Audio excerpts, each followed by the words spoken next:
અમારા ઉપર કોલ આવેલો, સરપંચ શ્રી આવું કરીને કંઈક બોલેલા કે અહીંયા પોઈઝનિંગના કેસે 25 સ્થિતિ છે.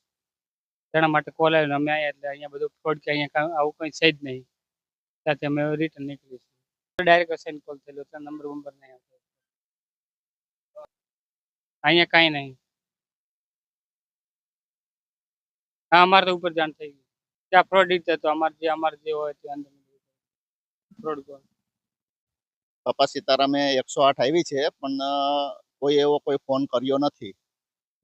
અને આ લોકો બીજી વખત આવ્યા, એમને પણ ધક્કો થયો એટલે અમે જોવા માટે આવ્યા કે શું થયું છે એમ. પણ આ એવું કઈ છે નહીં. કોઈ રીતે નામ આપેલું છે, પણ અહીંયા કોઈ એવું છે નહીં. કોઈ જમણવાર નથી કે કોઈને કઈ તકલીફ થઈ નથી. આવી ગાડી એટલા માટે અમે જોવા, મેં કે વારી ઘણી આ ગાડી અહીંયા કેમ આવે છે, એટલા માટે અમે જોવા માટે આવ્યા છીએ. ને અમને ખબર પડી કે કોઈ ફેક કોલ કર્યો, કોઈ સરપંચે ફેક કોલ કર્યો છે 108 ને. અહીંયા જમણવાર ચાલે છે અને લગભગ 30 લોકોના ડેથ થઈ ગયા છે. એટલે 108 અહીંયા આવો કરે છે. બીજી ગાડી આવીને બીજી આવવાની છે એવી કઈ અમને માહિતી છે. અને આ ફેક કોલ છે અને સરપંચના નામે કોઈ કોલ કરે છે અને ખરેખર એના પર કાર્યવાહી થવા જોઈએ. બાપા સીતારામનું નામ ખરાબ કરે છે ફેક કોલ કરી, એના પર પોલીસ કેસ થવા જોઈએ. અહીંયા કોઈ એવું જમણવાર છે નહીં. આજે કોઈ જમણવારની છે નહીં આજે, એટલે ખોટા જ ફેક કોલ છે આ.